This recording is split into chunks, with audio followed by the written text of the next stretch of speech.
Roll Tide, what's up, Bama fans? You already know it's your boy Mizzy, and I'm here today to break down the Georgia-Alabama game. Man, I was there in person. It was electric.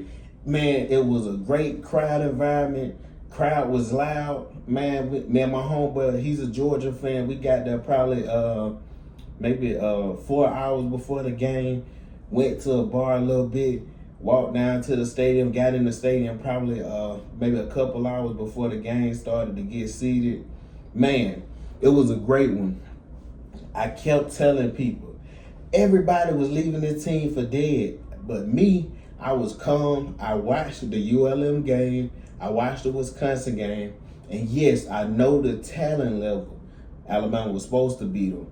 But I kept telling people, man, I'm starting to see stuff. I'm starting to see little stuff that I think are going in our favor. Man, there's a couple things I just want to get out, like some key points that first of all, shout out to Kane Womack. Shout out to Coach DeBoer. Shout out to Ryan Grubb for drawing up a great game plan. These past 2 weeks did us great. You know, got some guys healthy. Jam Miller, Big Tim came back. But man, shout out to the coaching staff for drawing up a great game plan. Because, man, I'm talking about, they was dialing up some plays today. They was dialing up some plays. I want to give a shout out to, I'm loving the way that Bama is using Bernard. They're using Bernard almost like Deebo Samuel. You know, they have him running the ball. They have him catching. Like, they're using them in a multifaceted of ways. But, man, Ryan Grubb, great play calling. Even though I know the second half, the offense didn't score. And yes, you know, of course, we would have loved the second half came out there and just blew the doors off of Georgia. But sometimes that's just not how it happens. The other team is going to adjust. And I think if Georgia put pressure on us to score, I think we would have scored. Like, it's human nature that you kind of just fall back and you're like, dang, this team is not doing that. So you just feel more comfortable.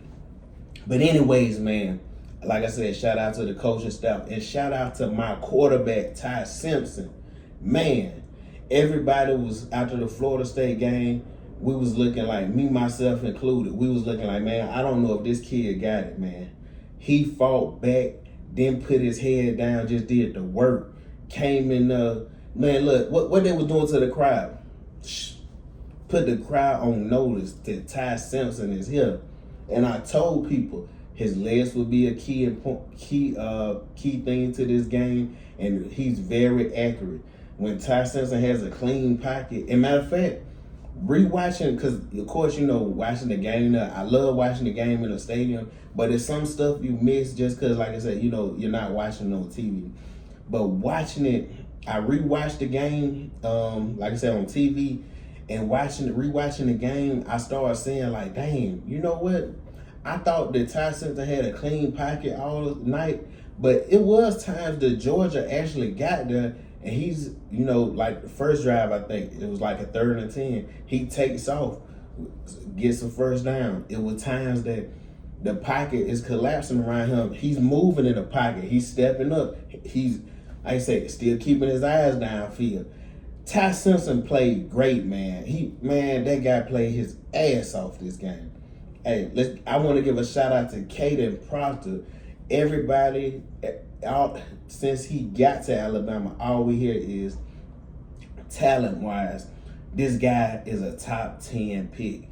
And I keep saying he has lapses that he's not blocking, he's not playing that game. He has games that he looks exposed. So I'm like, man, Caden, you really, like, that's what I said one of the biggest things coming in this game. I'm like, Caden Proctor, show me that you're a top 10 pick. Show me. Because it's been too many times that I'm seeing, like, your side of the line, like, at least your side should be the strongest. And this game, he showed that. He even caught a pass out the backfield. That was crazy. Like I said, and when he went out and lined up where I was seated at the time, that was down on the other end zone. But it was crazy. I'm like, when I see him go out, I'm like, wait a minute.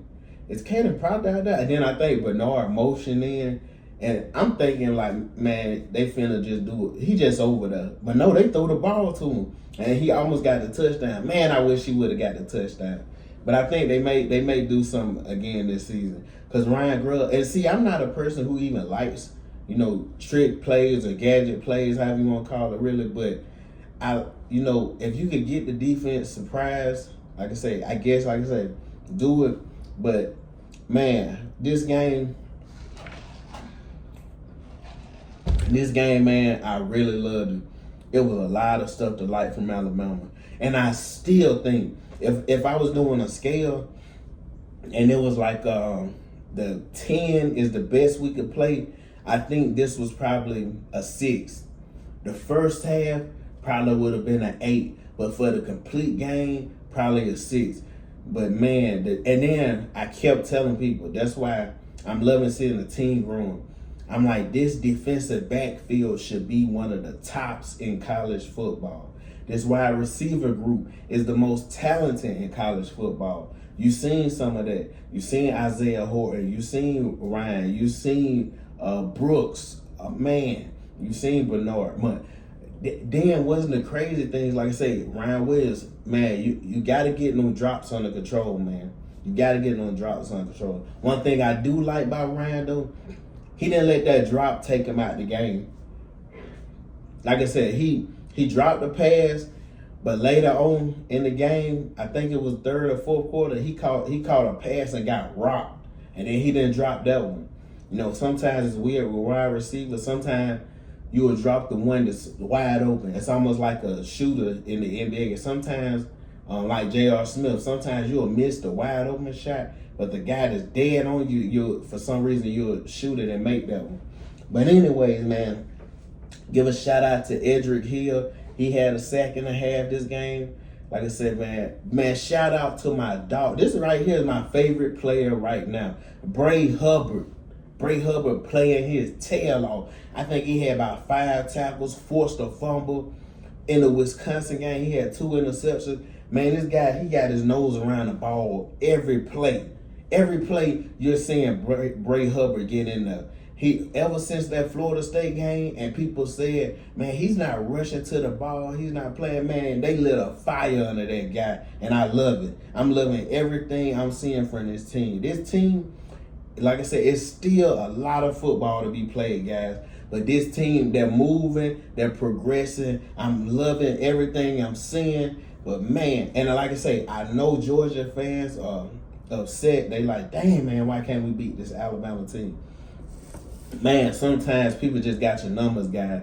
Sometimes they just got your number. But anyways, like I said, man, let me give a couple key points to this game. Third down, Alabama was 13 for 19. You're not going to beat many people when you're letting them convert third downs at that rate. And then, the impressive thing, guys, all these wasn't like 3rd and 5s, 3rd and 3s. Like, these was 3rd and 7, like 3rd and 10s. Like, these was third downs that Ty Simpson was dialing up, throwing dots.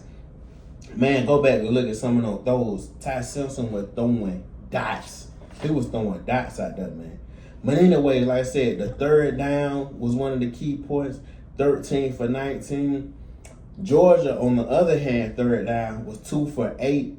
And then I know people were saying like Gunner Stockton, he didn't really pass for that many yards. But if you really look at it, Gunner Stockton, I think he's a good quarterback, but I think some of us got caught up in the Tennessee game. That's not the style that Georgia wants to play with. Georgia doesn't want to play passing the ball that much. Georgia wants to come out and run the ball, and they did run the ball this game. I think Alabama gave up like 220 yards on the field. That's something we got to get under control. Like I say, but the one thing, it was a bend but don't break. Like I said, I hated the Colt. They hit Kobe on the touchdown, but it was like the guy bit on the route or break in so whatever. He was wide open. But like I said, man, some key reasons that Georgia lost this game, man. Like I said, Bray Hubbard caused the fumble. Then, like I said, Branch, I feel like just watch, and I'm an Alabama fan. So Georgia fans, correct me if I'm wrong. I feel like Branch should have got more targets this game.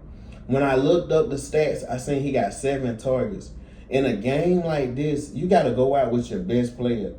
I feel like a game like this, it's almost like when we had Julio Jones. I used to be like, man, look, we need to get Julio the ball more. This game, Brent should have had, he got 7 targets. He should at least had 10 to 12 targets. Either jet sweeps, putting the ball in his hand because the guy is so talented that he can take one to the house. Just find a way to get the ball in his hands. And then Georgia had no sacks this game. Like I said, yes, Georgia D-line, a lot of times word get blocked good, but one thing about it, them other guys over there, they're there to play football as well. So let's get that O-line credit. And like I said, let's give Ty Simpson credit. Because even when pressure was coming up, Ty Simpson wasn't panicking. He was moving through the pocket, walking up. When it was time to get rid of the ball, I think I only seen one pass that was an ill-advised pass. I think that was on the first drive. They threw it into like a Georgia defender's hand. That's the only pass I seen that I was like, that was a bad pass that could have been intercepted. But anyway, like I said, no sacks. Then drop touchdown.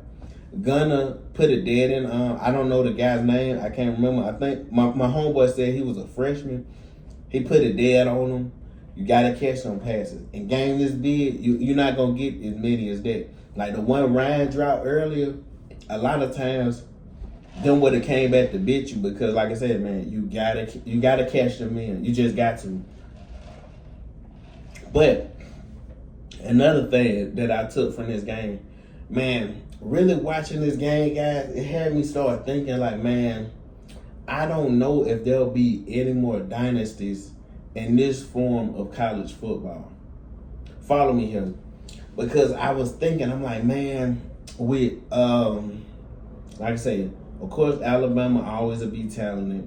Georgia, Ohio State, Texas, or all these schools will have talent, but I don't know if they'll have a stockpile of talent to create a team that wins 2-3, like the way Alabama was winning with on that run. Because like I said, with the transfer portal, with the NILs, it's just gonna be hard to build a team that's a dynasty now. It's really, I just don't see it. Like I said, I think right now it's gonna be more. Yes, you gotta have great talent, but I also think you gotta have great coaching. You gotta have a great coaching staff. And one thing about it, the schematics and everything that Coach DeBoer wrote up, man, it was great.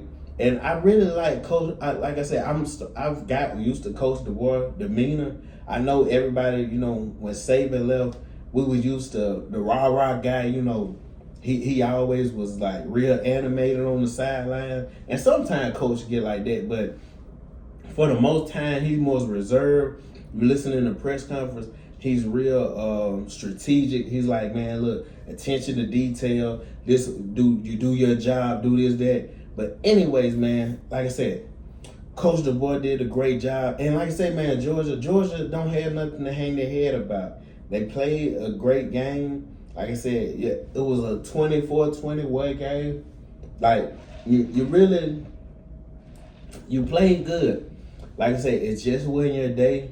And Alabama, man, shout out to Bama for breaking that 33-game home winning streak. Winning up calm, composed, took care of business. And man, I'm so interested this week because we know last year what happened after we beat Georgia. So, like I said, we'll see what happened this week. But anyways, man, roll time. I just wanted to come on here quick. I didn't even want to make this too long. I just wanted to shout out to the team, shout out to the coaching staff. And hey, Bama fans, shout out to y'all. I seen y'all out there, man. Bama fans, we gonna show up and show out. So, hey, roll down, Tide. Let's keep on moving. Hey, we want that championship. Let's get it, baby.